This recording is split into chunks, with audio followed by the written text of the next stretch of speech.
Mesdames, Messieurs, bonsoir. Bienvenue à l'invité de l'histoire, comme son nom l'indique. Notre émission qui invite deux personnes, un invité ici même et souvent un personnage historique. Sauf qu'aujourd'hui, il ne s'agira pas d'un personnage, mais de toute une mémoire. On va convoquer la mémoire de tout le peuple noir, parti d'Afrique et déporté vers les ailleurs, qu'on appelle les diasporas, les Amériques, les Caraïbes, et j'en passe. Nous allons parler d'un sujet central de l'histoire, pas seulement de l'Afrique, mais de l'histoire de l'humanité, c'est celui de l'esclavage. Mais à travers une thématique, parce que naturellement, ce genre de thème est extrêmement vaste. Nous allons parler spécifiquement de la traite transatlantique, celle qui concerne l'Europe, celle qu'on appelle la traite négrière, le commerce triangulaire. Mais nous, ici, nous avons peut-être d'autres mots, comme quoi ce sujet-là provoque d'entrée de jeu des querelles sémantiques qui ne sont pas fortuites, parce que derrière les mots se cachent parfois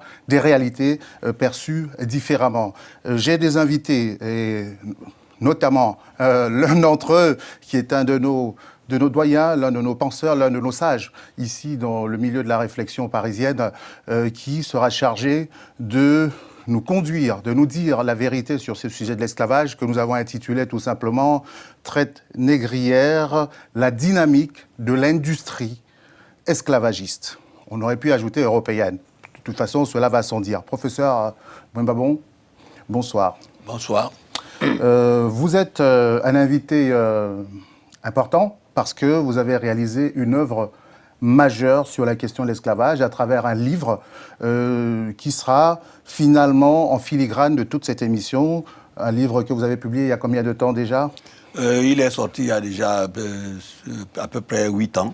À peu près 8 ans. Oui. Il y a une nouvelle édition qui se prépare pour la semaine prochaine. Oui. Et le titre, c'est « Quand l'Africain était l'or noir de l'Europe ».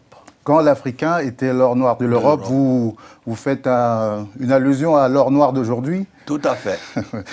D'accord. Ils étaient transportés comme les tanks pétroliers transportent autre chose aujourd'hui. Et surtout qu'ils représentaient le pétrole, l'énergie de l'époque pour aller mettre en valeur des terres étrangères.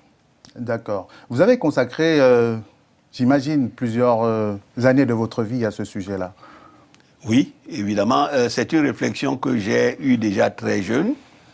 Parce que j'ai eu moi-même à partir du Cameroun, où je suis né, j'ai traversé l'Afrique, je devais aller jusqu'à Conakry.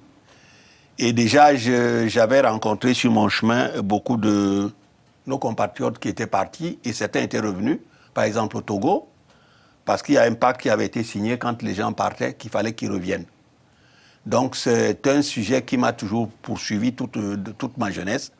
Et je m'étais promis de me pencher dessus et d'essayer de mettre à nu un certain nombre de distorsions que j'avais déjà commencé à percevoir dans la falsification de cette partie de l'histoire de l'humanité. Vous faites partie d'un cercle, le cercle Samori.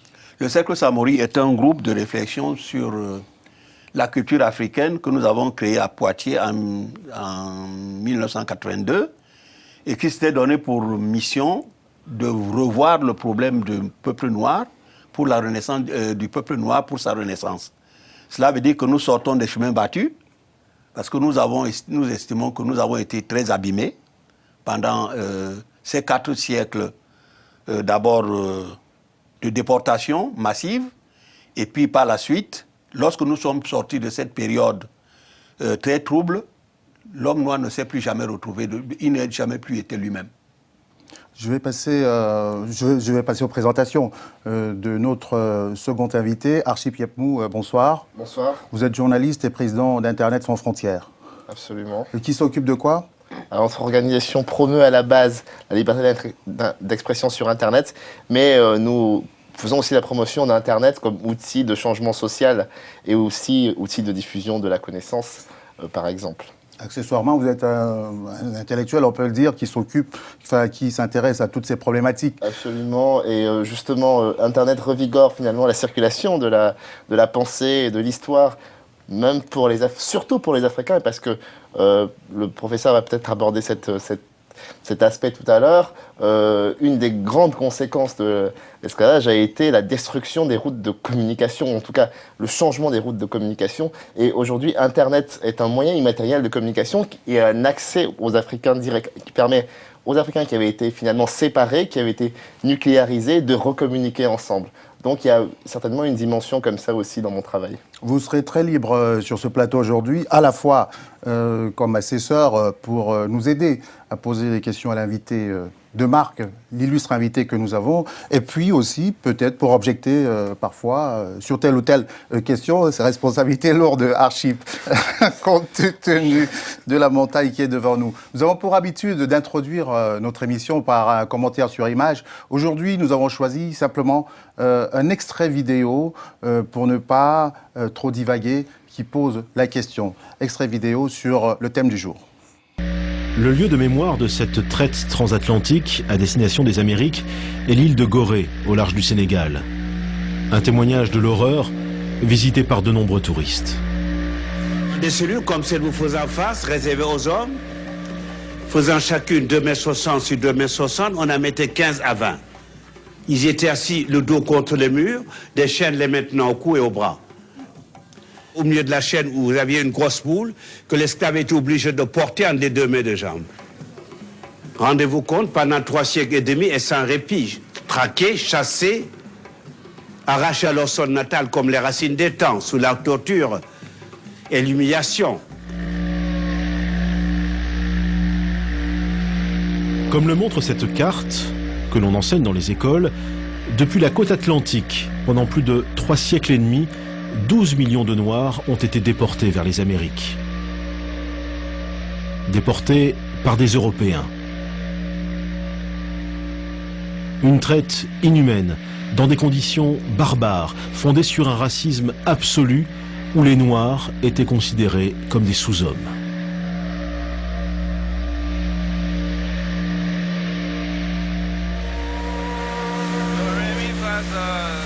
La plupart des civilisations ont eu recours à l'esclavage, mais rien n'est comparable à l'industrie de l'esclavage transatlantique. Vous avez vu ce reportage édifiant de Antoine Witzkin, dont le titre était « Les esclaves oubliés », avec la voix de l'inoubliable Boubacar Joseph Ndiaye, qui, pendant plusieurs décennies, a été le guide à Gorée, et tout le monde qui est passé devant cet homme se souvient de lui. Curieusement, cette vidéo parle d'une autre traite, même si cet extrait-là concerne notre sujet du jour. Professeur, est-ce qu'on peut parler de la traite transatlantique, qui est notre sujet du jour, sans parler de celle qui l'a précédée? Peut-être avez-vous d'autres mots? Oui, à la vérité, généralement, on entend mêler les deux sujets ou les deux directions afin que l'Europe se sente un peu soulagée de ce qu'elle a fait. La différence, nul ne nie qu'il y a eu une traite arabo-musulmane, mais la différence essentielle, c'est que même quand la traite arabo-musulmane était en marche, en dynamique en Afrique, les Africains produisaient. Nous avions des industries, à tel enseigne que les Arabes même venaient travailler en Afrique. Or, la spécificité des razzias négrières transatlantiques, c'est que une fois qu'elles ont commencé, l'Afrique ne produisait plus que l'être humain. C'est-à-dire que nous n'arrivions même plus à cultiver la terre parce qu'il était interdit. Quiconque allait cultiver la terre était attrapé, il était fait esclave, de telle manière que les Africains étaient réduits à manger les fèves qui venaient d'Europe, exactement comme nous mangeons la semoule qui nous vient des États-Unis d'Amérique aujourd'hui. Donc, tout a été tué, tout est mort avec les razzias négrières transatlantiques, parce que nous ne pouvions plus avoir d'autres industries que de voir partir les femmes, les hommes et les enfants d'Afrique. On entend un mot qui revient dans votre propos, razzia. Pourquoi vous insistez sur ce mot-là? J'insiste sur les razzias parce que lorsqu'on parle de traite, on a l'impression qu'il y a eu une sorte de concert de travail entre l'Afrique et l'Europe. Il n'en a jamais rien été. Parce que les razzias relèvent de ce qu'on appelle, les Portugais appelaient le filamento. c'est une technique purement occidentale où on attrape les gens pendant leur sommeil, où on les pourchasse. Et c'est de cette façon que l'Europe a toujours mené l'affaire des razzias négriers transatlantiques. Donc, il n'y a jamais eu de traite, parce que j'ai peur qu'il y ait des confusions. On attrapait les gens, on n'a jamais négocié qui que ce soit. Quand les Occidentaux sont venus, c'était pour arracher les Africains à leur terre et par la violence du filamento. Et peut-être que Arcip Yapmou pourra intervenir, mais j'étais tout de suite tenté de comprendre comment, par des razzias, on arrive à un phénomène de masse. Et comment est-ce qu'on peut remplir des bateaux par centaines, par milliers même, simplement sur des razzias qui se déroulent, on imagine, au bord des côtes. Oui, tout à fait. Non, c'est pas aussi simple que ça. C'est-à-dire qu'il est arrivé un moment où les Occidentaux ont vidé les prisons. C'est ce qu'ils ont d'ailleurs fait aussi avec, quand ils ont commencé à occuper l'Amérique. Vous voyez que l'Afrique avait déjà ouvert la voie. Ce qu'on appelle les lanzados. La France a utilisé la même technique ici. Je vous dis, il n'y a pas de génération spontanée. Lorsque vous voyez les Occidentaux fonctionner aujourd'hui, vous pouvez vous reporter en arrière. Vous allez voir que les choses se sont passées de la même manière. Qu'est-ce qui s'est passé? Quand ils ont décidé maintenant, parce qu'il fallait aller remplir les Amériques étaient vides, ils avaient déjà presque exterminé les peaux rouges. Oui, bon, enfin, Indien même, c'est un mot tellement impropre, parce que Christophe Colomb, il faut le dire, avait raté, il allait en Inde. Il cherchait les Indes et il les avait ratés la première fois. La deuxième fois, il est tombé là où on est aujourd'hui, même Amérique est une mauvaise dénomination, mais disons en Amérique. Et donc, il est tombé là, il a trouvé des gens, il a dit qu'il a découvert l'Amérique. L'Inde, c'est pour ça qu'on les appelle les Indiens. Mais disons donc que le mot est impropre. Alors, ce qui s'est passé, c'est que une fois qu'ils ont mis la main en 1491, tous les pays européens se disputaient ce territoire qui s'appelle aujourd'hui l'Amérique, où il y avait des mines d'argent, et chacun devait trouver le plus d'esclaves, de nègres possible, parce qu'on leur avait Cadamosto, qui était réfugié dans les îles de Cap-Vert, leur avait fait un rapport sur les Africains. Il a dit c'est des gens qui sont sains, ils sont robustes, très accueillants, ils ne se méfient pas des étrangers. Donc tout le monde a trouvé là le moyen de profiter de cette affabilité des Africains pour venir maintenant arracher les gens pour les amener. Alors, quand ils arrivent en Amérique... Professeur, justement, oui. Ce sera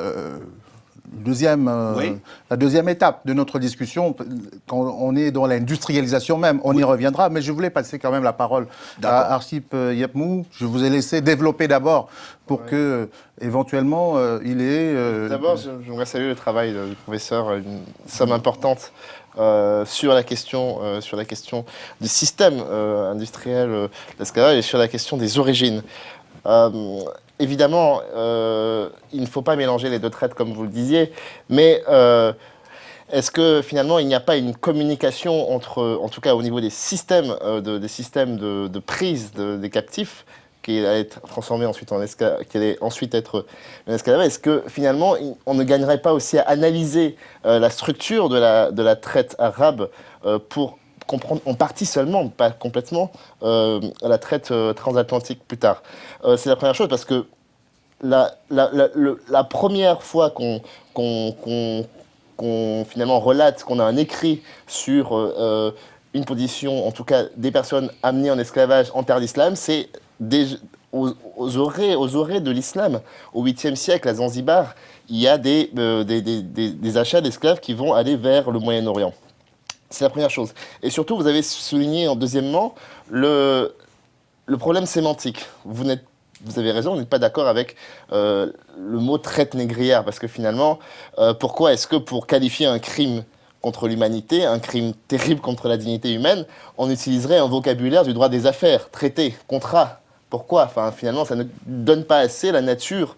Tout comme il est peut-être juste de dire que l'Holocauste concernant la situation de ce qui a été fait aux Israélites au milieu du XXe siècle. Et on peut appliquer, parce que c'est vraiment un crime immense, tout autant, il faut trouver un mot qui sied pour qualifier le caractère déshumanisant que fut la traite. Les Swahili, en langue swahili, Afrique de l'Est, en Afrique de l'Est, ils ont un mot, ils disent « maafa », qui signifie « le grand désastre ». Je pense que c'est ce mot-là, à mon avis, qui qualifie vraiment, en tout cas pour l'Afrique, grand désastre qu'a été l'esclavage, grand désastre historique, grande calamité pour les siècles, pour ce continent. Je pense qu'un mot comme celui-là, ou en tout cas un mot qui ressemblerait, qui qualifiera vraiment ce qu'a été l'esclavage, doit être vulgarisé, comme on dit, et trouvé. Vous avez une question à lui poser précisément par rapport à la sémantique Oui, j'aimerais justement savoir quelle est votre position sur le mot. Qu'est-ce que vous employez, vous, comme expression générique pour désigner le phénomène? J'ajouterais à sa question... De la traite transatlantique. Dites-nous simplement à partir de quel moment on peut dater le début de ces razzias. Oui. Je vais d'abord répondre assez liminairement. Ce qui fonde les deux traites, c'est la religion. C'est-à-dire que vous savez bien que pour l'islam, il n'y a pas d'autre religion que l'islam. Donc tout ce qui n'est pas islamique est infidèle. Et tout ce qui est infidèle a qualité à être mis en esclavage. Le christianisme agit pareil. C'est-à-dire lorsque les Européens viennent en Afrique, c'est pour faire des Africains des païens. Qui étaient des païens, c'est pour faire des chrétiens. Mais pour en faire des chrétiens, il faut qu'ils les prennent pour les amener à l'extérieur. Et quand nous arrivions dans cette terre étrangère, nous ne pouvions pas mettre le pied sur ces sols-là avant que nous ayons été baptisés. Bon. Donc, vous voyez bien que les deux vont de pair. Seulement, ce qui se passe ici, c'est que il y a le mouvement qui va s'opérer, c'est ce que j'étais en train de vous dire tout à l'heure. Quand les Européens ont compris maintenant qu'ils avaient besoin de plus en plus de main-d'œuvre, ils vont vider leurs prisons des tueurs en série. Le Portugal va vider ses prisons parce que c'est le Portugal qui a été le premier à commencer avec l'Espagne. Et on va envoyer en Afrique des individus qu'on appelle des lanzados. Les lanzados sont des tueurs en série. C'est-à-dire que c'est des gens, on dit, oh, vous les voyez une fois, pas la deuxième. Et on les appelle la semence de l'enfer. Donc c'est eux qu'on va envoyer comme fer de lance, qu'on va introduire à l'intérieur de l'Afrique. Alors on va leur dire d'aller faire une nation nouvelle. Leur travail est le suivant. Ils vont aller attraper des esclaves. C'est eux qui vont se faire nommer eux-mêmes les princes marchands. Donc, c'est des débiles mentaux, c'est des malades, je vous dis, c'est des tueurs en série, qu'on va lâcher. Et d'un autre côté, on va attraper à l'île de Sao Tomé. Il y a des juifs qui tuaient la canne à sucre dans cette région du monde, qui vont attraper des femmes noires qu'elles vont violer. Alors, elles vont avoir avec ces femmes noires des métis. Vous allez voir comment la mémoire génétique fonctionne. Ces métis, on va les appeler les métis rabatteurs. C'est-à-dire qu'on va les élever dans la haine des Noirs. Vous avez jusqu'à présent, si vous allez en Angola, le problème que posait Savimbi, par exemple, dans sa guerre contre le MPLA, c'est que le MPLA a dans ses rangs des métis. Parce que cette période a tellement traumatisé les Africains que, pour eux, tout métis est un danger potentiel. Donc on les appelle les métis de Sao Tomé, les métis rabatteurs. Alors c'est ces métis qui vont faire jonction avec les lanzados. Et c'est là maintenant que nous allons entrer dans une époque terrible, redoutable, où c'est-à-dire que toute l'Afrique va voler en éclats, parce que la massification des razzias négriers va commencer. Professeur, justement, c'est très passionnant. On pourrait faire toute l'émission sur ce thème-là, mais il y en a d'autres derrière. C'est vrai que ça passe très très vite. Je voulais qu'on passe au second thème, mais en précisant quand même les dates. parce que Oui. les dates sont très importantes. Tout à fait. Si on peut prendre une date symbolique, la bulle papale le 1454 de Nicolas V, Tout à fait. qui, en quelque sorte, officialise. Officialise. Puisque l'Église était, pour extrapoler un peu comme l'ONU aujourd'hui, c'était eux qui chapeautaient le pouvoir politique européen. D'ailleurs, on se réclamait d'une légitimité divine quand on était roi. 1454, Nicolas V écrit une bulle papale qui l'autorise à soumettre en esclaves les nègres de Guinée et les païens. Voilà, c'est pour ça qu'on a même vu récemment encore des gens revendiquer par rapport à l'Église. Donc au moins, on y est pour les dates. Vous avez parlé de razzia, vous avez parlé des mots pour nommer ces choses. Maintenant, on entre dans la période de massification. Vous y étiez. La période industrielle de l'esclavage où ça devient, c'est l'objet de votre livre d'ailleurs, l'or noir. C'est le pétrole de cette époque-là. De cette époque-là, oui. Mais en une phrase, parce que comme vous développez souvent, on peut comprendre, vous avez l'habitude de la pédagogie, en une phrase, est-ce que vous pensez, comment vous pouvez expliquer à quelqu'un que simplement par des razzias faites avec des comptoirs, on a pu remplir des bateaux entiers. C'est tellement important, sans introduire la notion de dynamique. Je pense que c'est elle qui explique tout. Oui. Les processus dynamiques. Non, c'est-à-dire que le phénomène est le suivant. Les Européens vont créer des empires négriers. Ces empires négriers vont être pris par ce que je vous ai dit là, les lanzados. C'est-à-dire que les lanzados, dans un premier temps, ils venaient, ils tuaient les rois africains. On peut l'expliquer au royaume du Congo, par exemple, où il y a eu une guerre de succession entre deux frères. Oui. Celui qu'on appelle Alfonso Ier, on en parlait un petit peu, c'est le moment de le dire ici, qui était donc le Mani-Congo. Oui.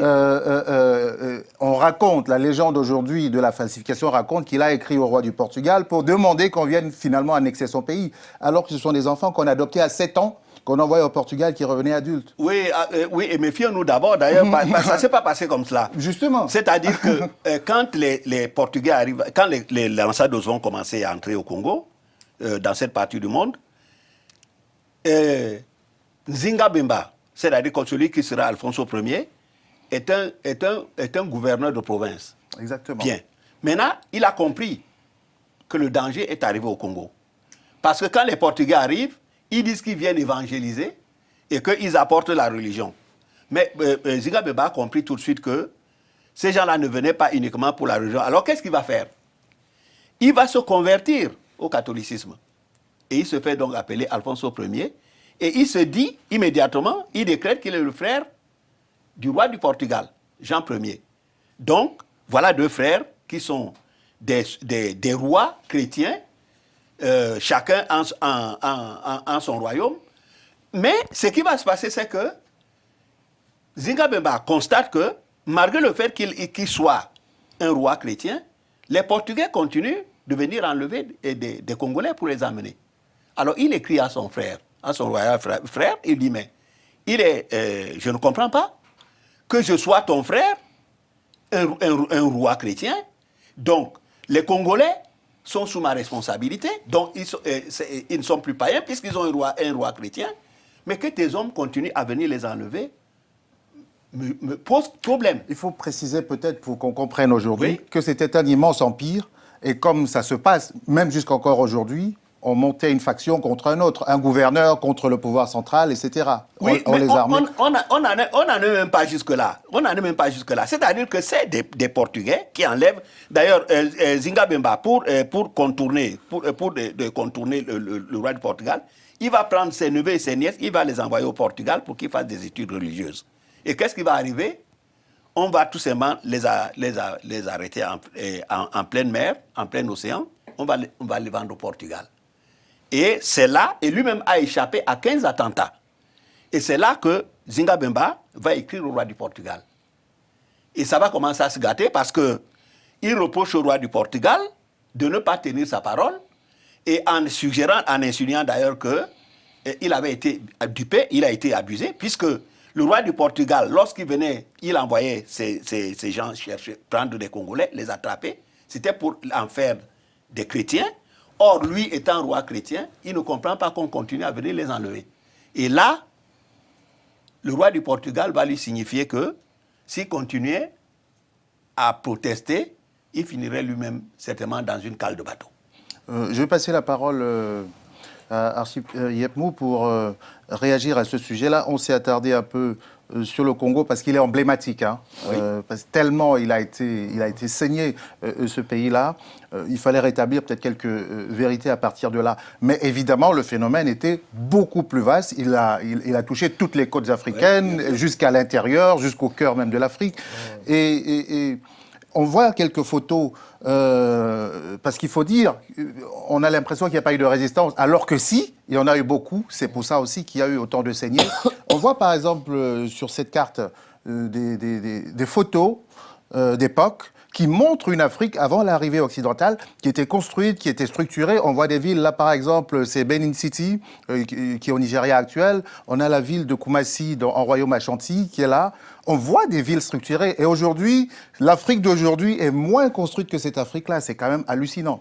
Archip Yepmou, c'était juste une parenthèse sur toute cette période-là. Je vous passe la parole librement. Oui, absolument. Le Congo est très important parce qu'à peu près 40% du volume, on estime qu'à peu près 40% du volume des personnes qui ont été déportées ou qui sont mortes en mer en provenance des côtes africaines entre le 15e et le 18e siècle provenaient du Congo. Donc c'est vraiment l'endroit, la terre sur laquelle on a ponctionné la plus grande réserve humaine.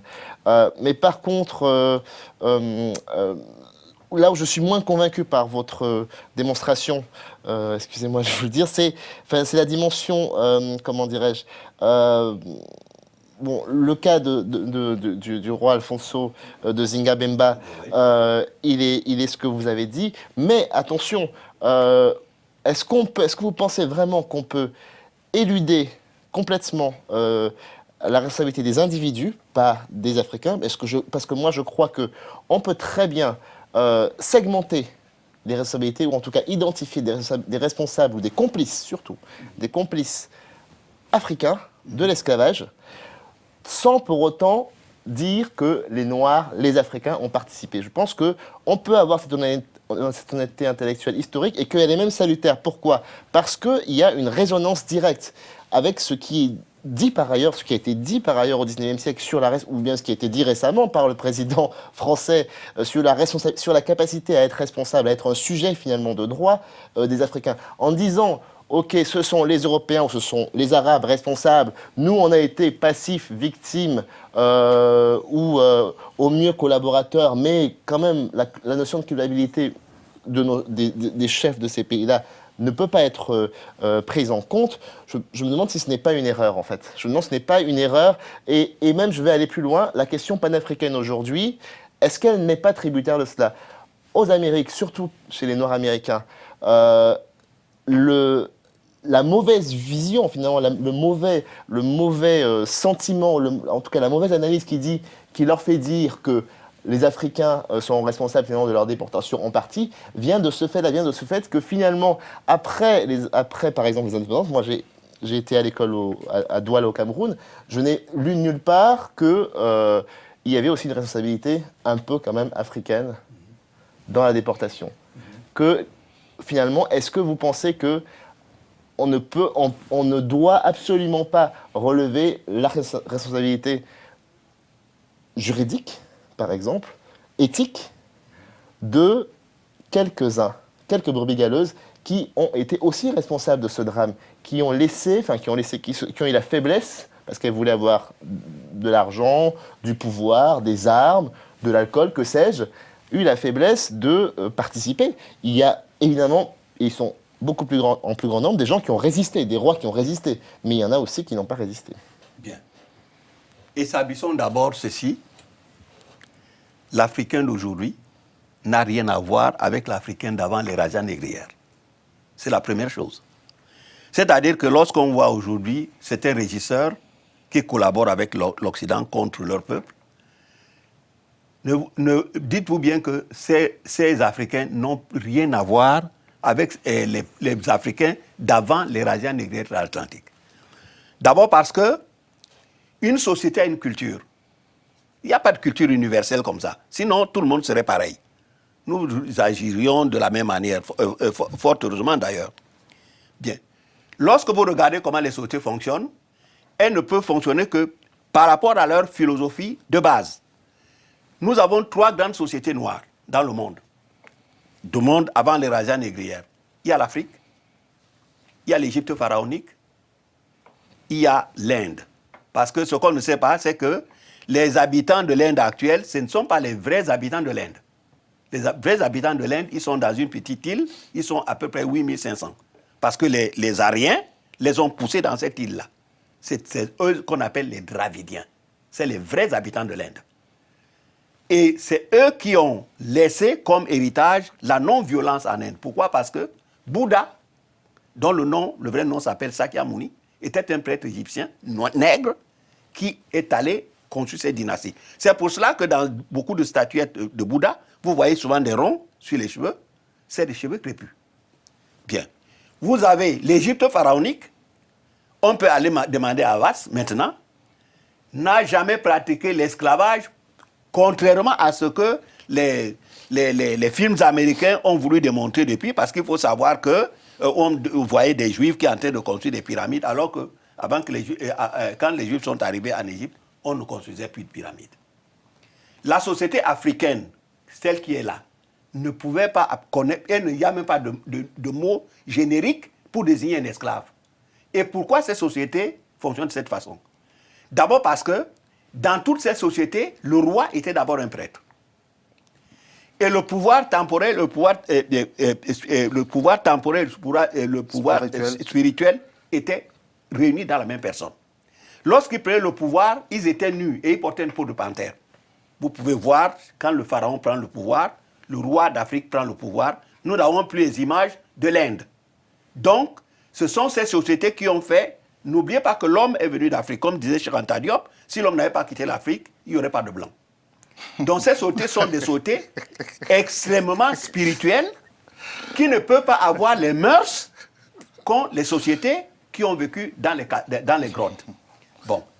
Vous savez, quand nous voyons souvent des peintures rupestres, n'allez pas croire que les gens dessinaient des tableaux pour aller les vendre quelque part. Maintenant, on peut les exposer dans les musées. Mais c'est ce qu'on appelle la philosophie du chasseur de la préhistoire. Cela veut dire que l'homme de la préhistoire tuait d'abord un animal dans un rite magico-religieux, et une fois qu'il l'avait tué, il était convaincu qu'il l'avait tué. Nous, en ce qui concerne l'humanité, on nous aliène d'abord. Une fois qu'on nous a aliénés, nous pensons que tout le monde peut faire tout ce qu'il veut. D'autant que c'est les autres qui écrivent notre histoire pour nous. Alors, pourquoi je refute totalement cette thèse? C'est d'abord que nous avons vu, pendant ce qu'on appelle la Deuxième Guerre mondiale, mais qui était la guerre entre les Européens, mais tout ce qui se passe ici devient mondial, on rançonnait, il fallait des soldats pour aller combattre en Allemagne. Mais on a vu que le Cameroun, par exemple, ne devait pas faire la guerre, puisque le Cameroun n'était pas une colonie, c'était un État protégé. Mais les Français, n'empêche, ont demandé ce qu'ils appellent l'effort de guerre, et tous ceux qui refusaient d'aller faire la guerre, on les abattait sur place. Bon. Donc, ça veut dire ceci, moralité, je suis tout à fait sûr que, à cette époque, sans oublier que il y a certains rois africains dont on vous parle qui n'étaient pas des Africains, qui étaient tout simplement des Blancs. Parce que vous pouvez entendre aujourd'hui le roi Makoko, si on vous ramenait le vrai roi Makoko, vous ne le reconnaîtriez pas. On a vu, je vous dis qu'il n'y a pas de génération spontanée. Les Occidentaux ont tous les mêmes techniques. Quand le roi des Belges voulait le caoutchouc, et que les troupes belges allaient dans les villages, les gens se sauvaient, ils se cachaient dans la forêt. Alors qu'est-ce qu'on a inventé comme technique? On leur a inventé un individu qui s'appelait Kabilanga. Alors on leur dit, Kabilanga, viens vous visiter, alors que c'était un Belge qui venait avec son armée, et il s'appelait Oscar Michaud. C'est comme ça que les Noirs se faisaient avoir. Donc, moi je maintiens que la plupart, ceux qui ont collaboré, même les pisteurs, ceux qui suivaient les Noirs dans la forêt pour les arrêter, comme les capots, il y a eu des capots juifs, nous ne sachions pas qu'on nous ait dit que oui, ces capots juifs sont responsables de quoi que ce soit. Celui qui ne marchait pas, on l'abattait sur le champ. C'est la loi de la mafia. On vous fait une offre que vous ne pouvez pas refuser. Bon. Donc, il faut toujours avoir présent à l'esprit que les Africains que nous avons aujourd'hui en Afrique n'ont rien à voir avec les Africains. D'ailleurs, Lisez Ibn Battuta, voyage au Soudan. Ibn Battuta arrive en Afrique au XIVe siècle. Il écrit, il avait voyagé dans le monde entier, c'était un arabe espagnol. Il dit qu'il n'avait jamais vu un continent où les gens avaient autant refusé l'injustice. Les rois africains, d'ailleurs, les Africains ont lancé le premier manifeste des droits de l'homme, le serment du Mandé, au XIVe siècle. Kouroufane Fouga. Oui, voilà. Au XIVe siècle, les Soundiata Keita et les Soumaoro Kanté. Donc, l'erreur que nous commettons souvent, et on veut nous la faire soumettre, c'est de faire croire que, oui, en fait, finalement, tout le monde est pareil, et tous les hommes sont pareils, mais c'est-à-dire que les Occidentaux ont ceci de particulier que ce qui est bien, c'est eux qui sont les seuls à le posséder. Ce qui est mauvais est réparti dans l'humanité et pire chez les autres. Professeur, votre démonstration, elle est impressionnante, mais on a encore 2-3 thèmes à aborder. Rapidement, est-ce que vous pouvez nous expliquer pourquoi je ne sais même plus quel mot dire, ce commerce dure aussi longtemps, comment il est organisé, comment il s'implante, au point que vous parlez dans votre livre d'industrie. Archip aussi, vous avez fait des recherches dessus. Comment s'organise ce système économique? Bien, alors il y a un phénomène en physique qu'on appelle le phénomène dynamique. Ça veut dire que on oublie souvent, dans un premier temps, au traité de Tordesillas, l'Afrique, le monde avait été distribué, donné par le pape au Portugal et à l'Espagne. Donc, quand la traite commence, quand les razzias commencent, il n'y a que ces 2 seuls pays qui ont le droit d'entrer en Afrique. Aucun d'autre n'a le droit de le faire, puisque c'est le pape qui détermine, c'est lui qui détient le monde. Et par la suite, les Européens ont vu l'intérêt qu'il y avait d'aller avoir du pétrole, c'est-à-dire des nègres, pour aller les faire travailler à leur compte. Donc tout le monde, toute l'Europe a été en Afrique. Toute l'Europe sous la Russie. C'est-à-dire que c'était la ruée vers l'or à l'époque. D'ailleurs, dans le livre qui va sortir, je produis une carte. L'Afrique, le premier fort portugais, c'était Alguin en 1455. Mais quand donc les razzias ont pris leur élan, où vous avez des balais de bateaux qui allaient, qui revenaient, vous aviez toute l'Afrique était créée de fort. Ça tirait nuit et jour. De telle manière que les Africains, c'est pour cela que jusqu'à aujourd'hui, ça s'appelle la mémoire génétique. Les Africains, dès qu'il y a un conflit quelque part sur un territoire, vous pouvez l'observer chaque fois, chacun prend son baluchon et s'en va. C'est d'ailleurs pour cela que c'est ça qui a incrusté l'instabilité chronique aujourd'hui en Afrique. C'est-à-dire que les Africains ne se sentent pas en sécurité en Afrique et ils croient toujours qu'il y a un danger qui les guette. Et moi, je vais même aller plus, je vais ajouter à ce que vous avez dit, les ethnies que nous voyons aujourd'hui en Afrique. Les ethnies, voilà donc les conséquences aussi des razzias négrières. Les ethnies que nous voyons aujourd'hui en Afrique, tous les linguistes vous diront que lorsque un groupe quitte la cellule mère et qui s'éloigne pendant un moment, la langue change, commence à changer petit à petit. Nous sommes à Paris, prenez les enfants de Montfermeil et ceux de, je ne sais pas moi, un autre quartier, les enfants qui se battent dans les banlieues. Vous fermez la France. Vous les dressez les uns contre les autres. Vous allez voir que cette mémoire qu'on appelle la mémoire génétique qui peut durer pendant des millions d'années, les gens s'en souviennent. C'est des quartiers. Comment les gens peuvent penser que l'Afrique, il n'y avait que des empires en Afrique? Comment dans des empires, il peut y avoir des ethnies? Ce n'est pas possible. Donc il y a quelque chose qui ne va pas. Alors, la massification dont vous parlez, c'est que maintenant, les Occidentaux ont compris, les Européens ont besoin, chacun maintenant, d'aller se faire des colonies à l'extérieur. Ils construisent donc des tanks. Ce n'est plus des petits bateaux qui prennent 200 personnes, 300 personnes. 900 jusqu'à 1000. Il est arrivé même un moment, avec l'histoire du Zong, où on leur a interdit, c'est-à-dire que c'est même une interdiction qui a été très dangereuse parce qu'il y avait des espaces où il fallait mettre tel nombre d'hommes, tel nombre de femmes, tel nombre d'enfants. Alors qu'est-ce qu'ils vont faire? Un gars comme Gouguano au Tébak, qu'on a arrêté à Fanti, Il dit lui-même qu'un jour, ils sont allés se laver, ils étaient 20 enfants, garçons et filles. À un moment, ils sortent de l'eau, ils voient des blancs avec des sabres et des pistolets qui les amènent dans les bateaux. Alors, ils vont commencer à enlever des enfants. Parce que les enfants tiennent moins de place. Ce qui fait qu'au lieu d'amener 900 esclaves, on amène 1300. Donc, cette massification est due au fait que toute l'Europe s'est jetée dans les razzias. C'est Pierre Mou sur... Oui, sur le caractère industriel, je n'ai pas grand-chose à rajouter, sinon effectivement que plus on avance dans le temps, plus les chantiers navals ici ici en Europe vont se développer. On va rallonger le pont. On va rallonger les tailles, on va jusqu'à l'apogée du XVIIIe siècle. Les bateaux vont être de plus en plus énormes et vont transporter de plus en plus. On va légiférer le code noir. Voilà, de plus en plus de gens. On va évidemment créer un statut, ou bien en tout cas modifier au fur et à mesure des pratiques le statut juridique en tout cas de ces captifs qu'on a transformés en esclaves et ça va continuer ainsi jusqu'à l'abolition du XIXe siècle. Pour vous rejoindre, j'ai quelques chiffres qui sont souvent malheureusement minorés. De Christian de la Campagne, des statistiques sur la traite transatlantique. J'imagine qu'on peut rajouter quelques zéros derrière. Les pays Portugal et Brésil, jusqu'à 30 000 traversées.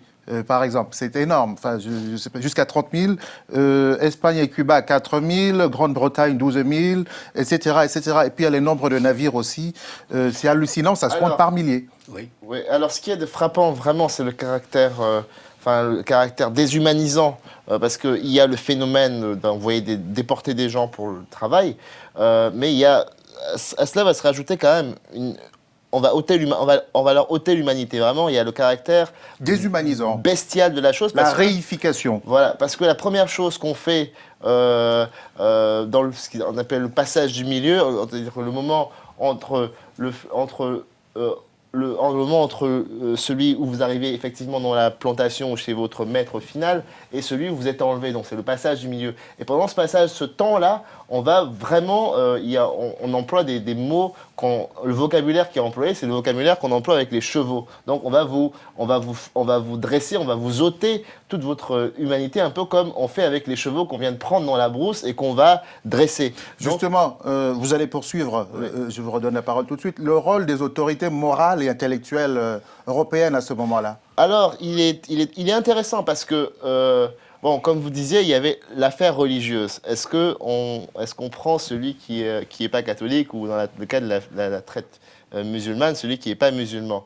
Bon, il s'est posé en Occident, de toute façon, depuis Aristote, il y a eu une justification intellectuelle et morale de l'esclavage. Aristote, dans son traité politique, il dit, il est le premier finalement à systématiser, à donner un caractère ontologique à l'esclavage. Il est le premier à remplacer l'esclavage qui existait, et même aussi en Afrique, je suis désolé de vous contredire ce que vous dites, il y avait un esclavage, l'esclavage des captifs de guerre, ça a toujours existé. Bon, alors Aristote, il est le premier qui va substituer l'esclavage de naissance en disant esclavage de nature. Ainsi, vous êtes un esclave, vous pouvez être, suivant votre nature, donc suivant finalement un peu votre couleur de peau, si vous n'êtes pas grec, vous pouvez être esclave. Plus tard, en Occident, les scolastiques, les penseurs de la chrétienté, on prend l'exemple de saint Augustin ou de même Thomas d'Aquin, ils vont reprendre la théorie aristotélicienne de l'esclavage ontologique pour justifier... Vous ne parlez pas des jésuites. Pour justifier... Non, eux, ils avaient une position un peu légèrement, un peu différente. Mais en tout cas, ils ont justifié dans le corpus de la fin du Moyen-Âge jusqu'au début de l'esclavage. Ils ont amorcé, c'est surtout saint Thomas d'Aquin qui, lui, était vraiment, il disait, il y a ceux qui qui de nature... Il nous reste 5 minutes d'émission. Hein. C'est sérieux. passionnant et ça va très très vite. Voilà. Donc, je vais juste citer l'un des plus connus d'entre eux. Vous parlez des saint Thomas d'Aquin. Il y a des intellectuels qui sont enseignés même dans nos écoles aujourd'hui encore, comme Voltaire, qui donne la température, de l'époque. Les Blancs sont supérieurs à ces nègres, comme les nègres le sont aux singes et comme les singes le sont aux huîtres. Enfin, voilà. Et Candide, par exemple. Ou égal, même pas aller jusqu'à Voltaire, ou égal au 19e siècle, qui disait que l'esprit n'était pas passé par l'Afrique. Très peu de temps, il faut absolument que je vous réponde. Premièrement, les prisonniers de guerre, je ne crois pas, parce qu'il faut que nous sachions ce que ces prisonniers de guerre faisaient. Parce que si nous en tenons à des prisonniers de guerre qui devenaient des esclaves en Afrique, je crois que les Européens auraient trouvé, selon leur propre proclamation, ils auraient trouvé que des esclaves partout. Parce que, pourquoi ils venaient en Afrique? Ils disaient que parce que les Africains étaient cannibales, parce que les Africains étaient païens, parce que les Africains n'arrêtaient pas de se faire la guerre, parce que les Africains avaient des rois despotes. Tout peuple qui fait la guerre doit perfectionner son armement.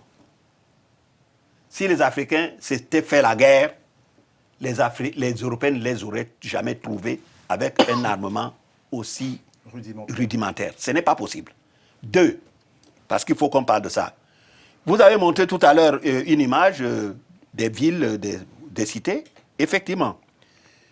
Je vous invite à lire le livre de Pigafetta, Le Congo et ses alentours. Quand les Portugais arrivent au Congo au XVe siècle, les Africains produisent de la soie. Et pas avec des vers de soie. Ce sera le... Vous aurez 30 secondes chacun. Non, s'il vous plaît. Oui. Je vais finir aussi avec nos compatriotes qui sont partis. Il faut que je dise un mot. Pourquoi est-ce qu'ils croient qu'on les a vendus? Considérez que vous avez quelques secondes pour votre conclusion. Voilà. Alors, voilà. Donc, il y avait la soie. Maintenant, pourquoi est-ce que les Africains croient qu'on les a vendus? C'est-à-dire que la vie dans les plantations n'était pas calme.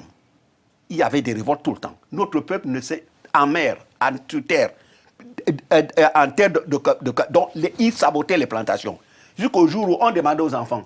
Et les enfants disaient au maître blanc, vous êtes allés attraper nos parents en Afrique, vous les avez amenés ici. Alors pour arrêter cette hémorragie, qu'est-ce que les blancs vont trouver comme phénomène? Ils prennent le père qui a dit à ses enfants. Ils élevaient des oiseaux de proie. On appelle tous les esclaves. On met l'homme dans la cage, on met les oiseaux de proie, qui le mangent devant tout le monde. On prend ses enfants, on va à tel maître, on va à lui-ci, à l'autre. Et on leur dit, celui qui dit encore à ses enfants qu'on est en train d'aller vous attraper en Afrique, voilà ce qui va lui arriver. Et vous leur direz que nous sommes allés vous sauver de la barbarie des nègres. Voilà comment, petit à petit, c'est ça qu'on appelle le phénomène dynamique. 1 siècle, 2 siècles, ça devient la vérité. Et les Noirs ont fini par croire que les Africains ont fini par croire que ce sont leurs propres frères qui les ont vendus. Je ne pouvais pas en finir sans donner cette précision. Oui, bon, moi je vais terminer en disant que je pense qu'il est nécessaire finalement de mieux connaître l'histoire des résistances à la fois en Afrique, sur les terres où ont été pris les esclaves, l'histoire des personnes, des individus, des groupes d'individus qui ont résisté à la déportation, tout comme ceux qui ont été déportés, par exemple les révoltes marronnes aux Caraïbes. Donc il est très important de connaître cette histoire, mais il me semble quand même qu'il est aussi important pour la mémoire justement, pour la mémoire collective et pour l'histoire, il est aussi important d'enseigner, c'est mon opinion, qu'il y avait des complices locaux. Par exemple, le roi d'Abomey, en 1770, il gagnait l'équivalent de 125 000 livres sterling. Il tirait ça de la vente des esclaves. Ça fait à peu près 1,5 milliard d'euros. C'est énorme. L'essentiel, et c'était pas un blanc, c'était un noir. L'essentiel de ses revenus venait de la vente d'esclaves. Donc, à mon avis, ne pas pointer cela aussi, c'est peut-être commettre une erreur aussi, et une erreur qui n'est pas bien parce qu'elle déresponsabilise, elle enlève la capacité finalement. Oui. Elle dit ce sont des gens, bon, vous disiez tout à l'heure, c'est un individu, mais non, il représentait un État. Le temps ne travaille pas pour nous, donc je ne veux pas vous laisser continuer comme ça. Vous savez, c'est une astuce. Vous me dites en 1700 combien 1700, les sons 1700. Ouais. Les razzias négrières ont commencé en Afrique en 1441. Oui. Bien. 3 siècles après. Voilà. C'est ça qu'on appelle le phénomène dynamique. Ça veut dire quoi? C'est ce que vous êtes en train de me dire là. Vous me dites, oui, voilà, les francophones et les anglophones sont toujours battus en Afrique depuis qu'ils... Bon, j'ai une autre date. 1440, Kanga Moussa, il va faire son pèlerinage à la Mecque et il a 1500 esclaves. Kanga Moussa, c'est pas la transatlantique ça. C'est pas Kanga Moussa. Ça c'est la traite. Lui aussi, il a vendu des... Non, la différence fondamentale, vous allez voir la différence. J'en parle dans mon livre. La différence fondamentale est que Kanga Moussa faisait le djihad. Ce n'est pas la même chose. Parce que c'est les rois, à part Komboro, au XIIe siècle, qui a adhéré lui-même à l'islam, tous les autres rois et empereurs africains, quand ils adhéraient, leur peuple les lâchait. Donc ils faisaient le djihad. C'est-à-dire qu'ils forçaient leur propre population à devenir musulmans. Sinon, ils les vendaient. C'est ça. Donc c'est totalement différent. Sur le phénomène dynamique, vous avez 30 secondes. Donc, et l'émission est terminée. Veut dire ceci. Aujourd'hui, vous allez dire, voilà, les francophones et les anglophones se sont toujours battus depuis que l'Afrique existe. Mais depuis que l'Afrique existe, les Africains n'étaient pas des anglophones. Ils ne parlaient ni l'anglais ni le français. Donc vous êtes en train de prendre une période où ces gars-là ont fabriqué, c'est-à-dire que vous naissez dans un pays où il n'y a que le seul commerce qui existe en Afrique. C'est pour ça que je dis que c'est l'or noir. Il n'y avait que la traite négrière. Les gens ne savaient rien d'autre. Voilà. Donc ça veut dire qu'on les a conditionnés pour ne faire que ça. C'est-à-dire que quand on siffle la fin du jeu, les gens se demandent, mais comment nous allons vivre? Ils ne cultivent même plus la terre. C'est terminé, Arsip.